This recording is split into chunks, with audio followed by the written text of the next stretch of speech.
Okay, continuing with the presentation, we can see a table with basically the net amount of energy, ATP, produced per molecule of substrate.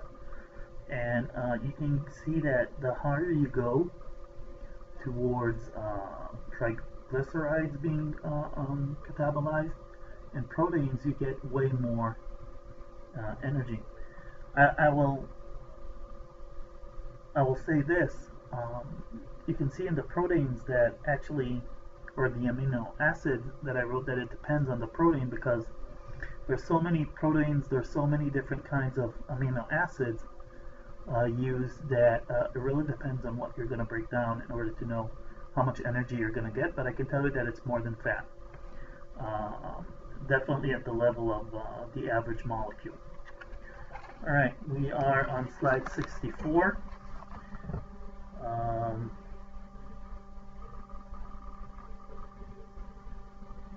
Okay, we've talked about this. If you look at the order of dominance of the pathways and the give or take amount of time, duration that they're going to be dominant, you can see that we're starting with available ATP that is usually worth up to 4 seconds of exercise, of movement. It also depends on what intensity, usually at maximal intensity. Then we have the phosphogenic pathway, meaning the creatine phosphate, which is good for another 8 to 10 seconds. Once again, it depends. Are you an athlete or not? Are you trained or not? Are you taking supplements or not? This is obviously the average person without supplements and non-trained. We have the anaerobic glycolysis that is going to be dominant for 76 seconds up to 166. 76 would be for someone well aerobically trained, and 166 for someone that's not trained. We have aerobic glycolysis. Before we had anaerobic glycolysis, and the more aerobically trained you are, the less amount of time or duration of time you're gonna have to wait until oxygen arrives. So you start aerobic glycolysis earlier, and it's gonna be dominant for about an hour and 20 minutes, give or take a bit. And then we start using fat as the major substrate for energy production, and we spoke about this. The bigger the molecule, the slower its utilization is going to be. And you can see that after about 4 hours, and even a bit more, we start using proteins. Now the reason that we start doing that is in order to replenish our carbohydrates, and it's easier to do from proteins in comparison to fat. It's not because we don't have any more fat tissue. Obviously there's enough to go around in most people. It's because the need for carbohydrates. If you're going to deplete your carbohydrates, you are endangering immediately certain aspects of the nervous system, which is not a good idea. The ability of red blood cells, RBCs, to function, which is not a good idea, and any kind of function, basically.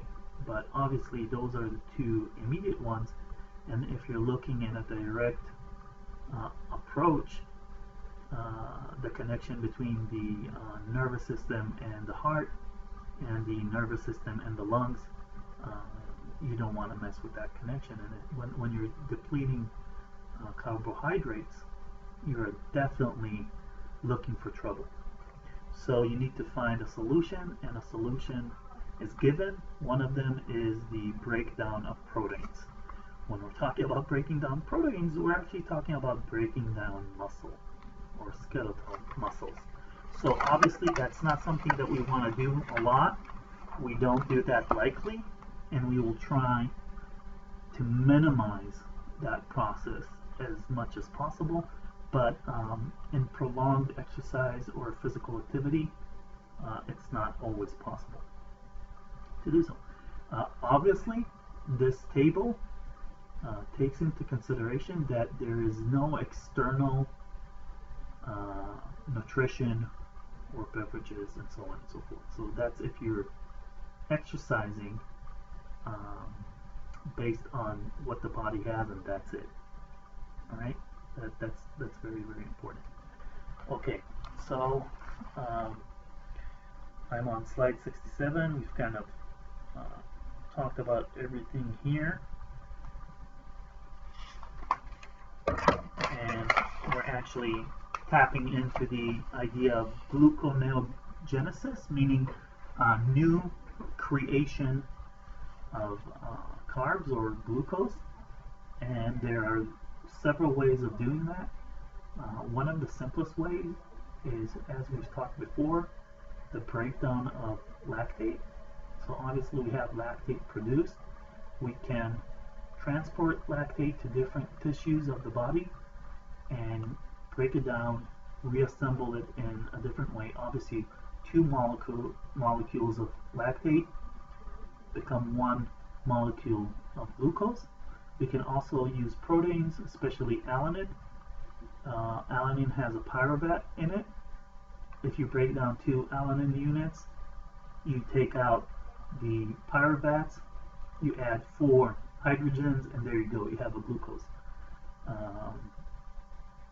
I'll just let you know that alanine has ammonia in it, so it will also produce an acidic gas, and which is unpleasant, so we have to dispose of that extremely fast, meaning either buffer it immediately or dispose of it through our respiratory system. One of the things that happens when you fast for a long time is that you start catabolizing proteins. For the lack of carbs, you start breaking down muscle, and your breath starts to smell bad. That's part of that is that ammonia coming from the alanine. All right, so we can advance.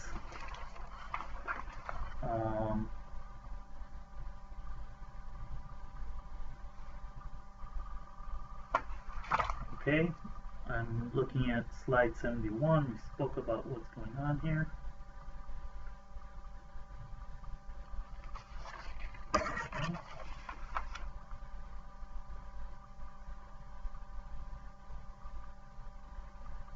All right, we spoke about that. I'm jumping to 74.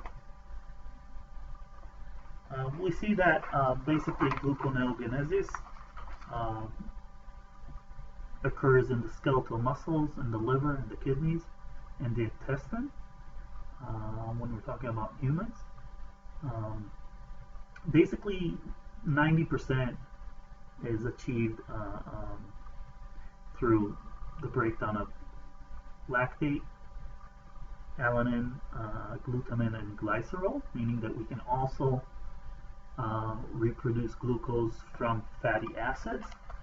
It's not as easy as it sounds, so it doesn't happen as much. And you can see in slide 75 that there is even oxaloacetate that can be used to produce glucose.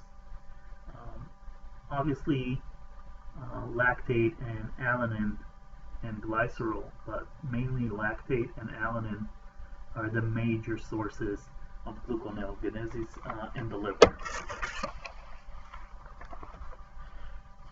Okay, let's see.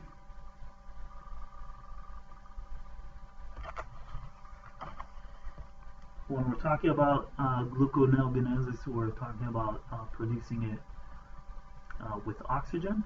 It's more efficient, it's more safe, so it's done in the mitochondria. And that is another reason why people that are aerobically trained have a advantage over those who are not, because we're talking about the recreation of glucose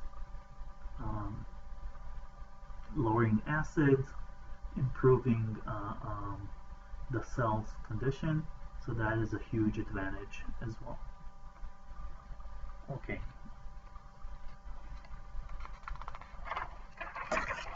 Let's see. What else? So we see that when we're talking about gluconeogenesis, lactate is about 50% of the energy or the glucose produced or reproduced, I should say.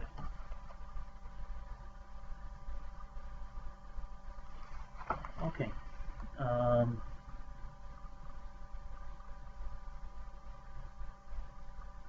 We can see that there's a relationship, which by the way is constantly there, between the two major substrates we have between fat and carbs. When one is elevated, the other one is delayed, and vice versa. We see this quite a lot in, for instance, diabetes. The inability to stabilize naturally carbohydrates elevates the use of fatty acids and the release of fatty acids into the bloodstream, which is not necessarily a good thing, and vice versa.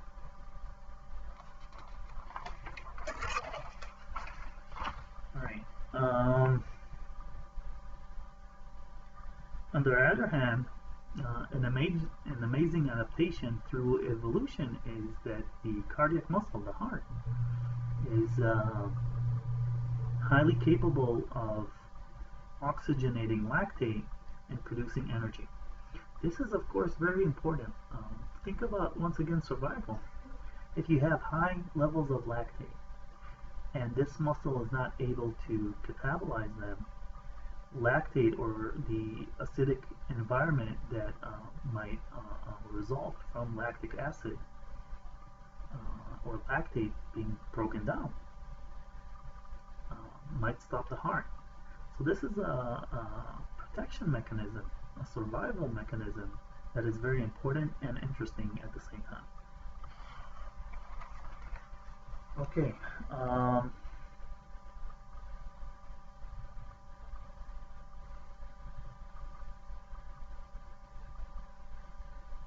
When we're talking about catabolizing lactate, we see that there's a relationship between heart rate and the usage of lactate being catabolized by the heart, so it influences the heart, and that 60% of the energy for the heart, for the activation of the heart, contracting the heart, is coming from lactate at high intensities of exercise.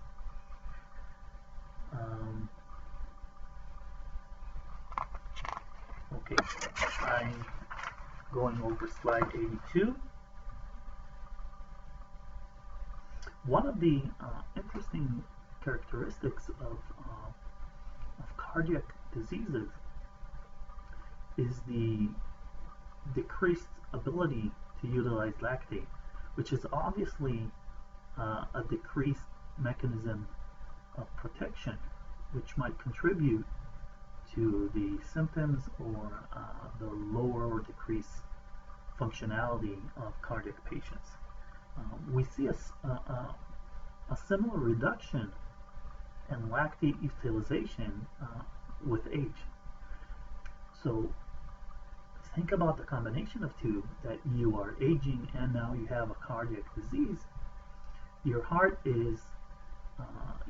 ability to utilize lactate as an energy source is substantially reduced, which leads to reduced cardiac capacity, obviously.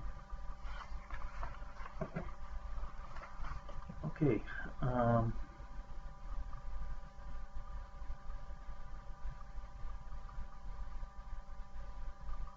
Another organ that is able to catabolize lactate, which is also very interesting, is the brain. We are sometimes given the impression that lactate is not good. So first of all, let's take care of that. Lactate is a source of energy. Not only that it is a source of energy when all is well, it actually protects us or allows us to enhance the duration of physical activity and exercise. Obviously, lactic acid, a phase before being buffered in the bloodstream in high concentrations, is a limiting factor and even might be a risk factor for death. Any major decrease in pH is going to be very, very problematic. So acidosis is not a good idea, right? So that's where it comes from. I would ask you to never ever again say that lactate or lactic acid is metabolic waste. It's not waste. It's a metabolite, and when buffered and used in a smart way, it's an amazing source of energy and even serves as protection in some cases. Please remember that. That's very, very important. Okay.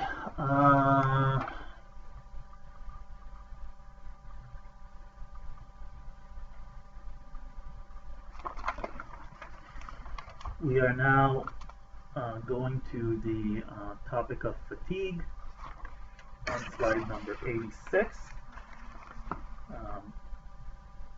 If energy is the ability to conduct work, fatigue is the inability to conduct work, meaning that anything that influences work under normal conditions would be regarded as fatigue. That means that either the normal outcome, work, is decreased, or it's almost zero. Obviously, in theory, death is the most radical stage of fatigue, and fatigue can, by definition, lead to death.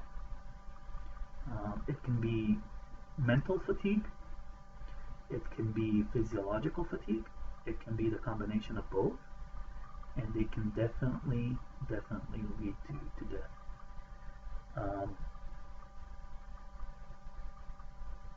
When we're talking about the origins of fatigue, it is custom and traditional to say that there is central fatigue pertaining to the nervous system and the brain mostly, and peripheral fatigue, which pertains to the skeletal muscles, basically. Obviously, the body is linked, it's connected literally and functionally, so one might influence the other, and while one might exist without the other, it's unlikely. Okay,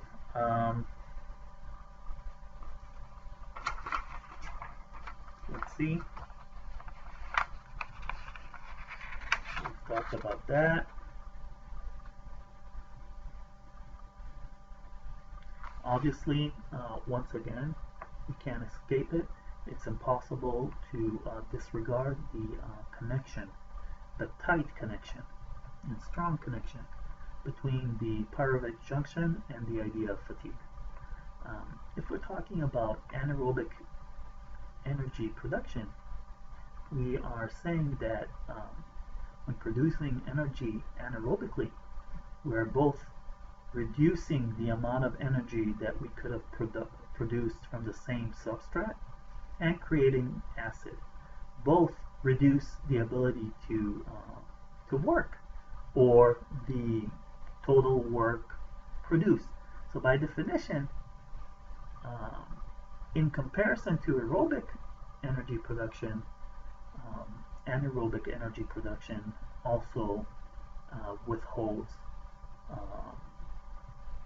the disadvantage of fatigue, or relevant fatigue, so to speak. Taking it to the other direction, by definition, a person that is more aerobically trained is less tired or fatigued physiologically. Okay. Um,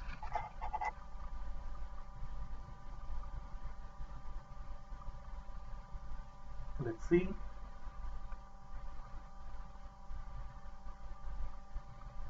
When we're talking about fatigue at the level of the muscles, we're talking about the inability to supply adequate substrates, to be broken down, and if it's absolute or per power, meaning at the time needed, and we can talk about central fatigue and mechanical failure, meaning that if the brain is not able to operate the major organs of the body, we might have mechanical failure of the heart and lungs, as we've spoken about. Obviously, we can summarize fatigue in the way that it's chemical, it's mechanical, and it's neural. So you have a few examples, and that's about it for this week. I encourage you, as always, the offer stands to communicate any thoughts, concerns, questions that you have by any way and means possible, and don't wait with your questions. Goodbye.